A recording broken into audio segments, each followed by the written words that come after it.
വരാൻ പോകുന്ന കാലഘട്ടത്തിന്റെ വർഷങ്ങളിൽ ആണ് ഏറ്റവും കൂടുതൽ ക്രിപ്റ്റോ ബൂം ചെയ്യാൻ പോകുന്നത്. സോ ക്രിപ്റ്റോ എന്ന് പറയുമ്പോൾ the vision of one anonymous man അല്ലെ, സതോഷി നാക്കമോട്ടോ. സോ ആളുടെ മുദ്രാവാക്യം തന്നെ എന്താണ്, വരാൻ പോകുന്ന കാലഘട്ടത്തിൽ എന്താണ്, കറൻസിയെ ഞാൻ റീപ്ലേസ് ചെയ്യും എന്നാണ് ആൾ എന്ത് ചെയ്തേക്കുന്നത്. ആളുടെ ഒരു കോട്ടൺ ഉണ്ട് അല്ലെ. അപ്പോൾ ഈ പറയുന്ന കറൻസി ആക്ച്വലി മൂല്യമില്ലാത്തൊരു കറൻസി എന്ന് പറഞ്ഞാൽ വെറും ജസ്റ്റ് പേപ്പർ മാത്രമാണ്.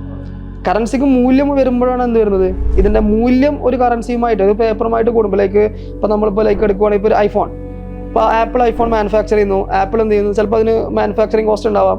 ആപ്പിൾ മാർക്കറ്റിലോട്ട് സെല് ചെയ്യുന്നത് 0 കോസ്റ്റിലാണ്, മീൻസ് $0.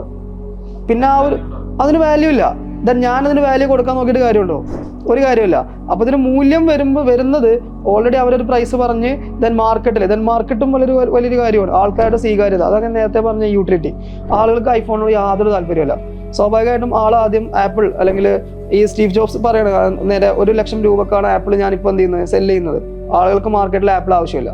സ്വാഭാവികമായിട്ടും അയാൾക്ക് ഈ 1 ലക്ഷത്തിന് എന്ത് ചെയ്യേണ്ടി വരും, പ്രൈസ് കുറയ്ക്കേണ്ടി വരും. അപ്പോൾ നമുക്ക് യൂട്ടിലിറ്റി നോക്കണം. നമ്മൾ ഇൻവെസ്റ്റ് ചെയ്യുന്ന അസറ്റ് അത് മാർക്കറ്റിൽ എത്രത്തോളം യൂട്ടിലിറ്റി വരാൻ സാധ്യതയുള്ള ഒരു പ്രോഡക്റ്റ് ആണ് എന്നുള്ളത് നമുക്ക് നോക്കണം. അതൊരിക്കലും ഒരു രാജ്യം ഒരു കറൻസി ഉണ്ട്, ആ കറൻസിയുടെ ഒരു ഡിജിറ്റൽ കറൻസി ഉണ്ടെന്ന് വിചാരിച്ചിട്ട് ആ ഡിജിറ്റൽ കറൻസിക്ക് യൂട്ടിലിറ്റി കൂട്ടണമെന്ന് യാതൊരു നിർബന്ധമില്ല.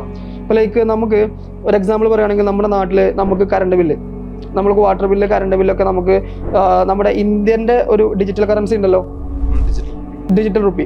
സോ ഡിജിറ്റൽ റുപ്പിയേക്കാളും കൂടുതൽ ഈസി ആയിട്ട് നമുക്ക് ട്രാൻസാക്ഷൻ ചെയ്യാൻ പറ്റുന്നത് വേറൊരു ക്രിപ്റ്റോയിലാണെങ്കിൽ സ്വാഭാവികമായിട്ടും നമ്മൾ എടുക്കുന്നത് എന്തായിരിക്കും, ആ ഒരു ഡിജിറ്റൽ കറൻസി ആയിരിക്കും. സോ ഇത് ഒരു രാജ്യത്തിന്റെ കറൻസി ആണ്, ആ കറൻസിയുടെ ഡിജിറ്റൽ റുപ്പി ആണ്, മീൻസ് ഡിജിറ്റൽ കറൻസി ആണെന്ന് വിചാരിച്ചിട്ട് ഒരിക്കലും അതൊരു നല്ലൊരു അസറ്റായിട്ട് മാറാനോ അല്ലെങ്കിൽ അതിന് നല്ലൊരു നല്ലൊരു വാല്യുബിൾ ആയിട്ടുള്ളൊരു ക്രിപ്റ്റോ അസറ്റ് ആവാനോ സാധ്യതയൊന്നുമില്ല. യൂട്ടിലിറ്റി ആണ് ഇതിന്റെ മെയിൻ ആയിട്ടുള്ള ഒരു ഒരു മെയിൻ കോർ സബ്ജക്ട് എന്ന് പറയുന്നത്.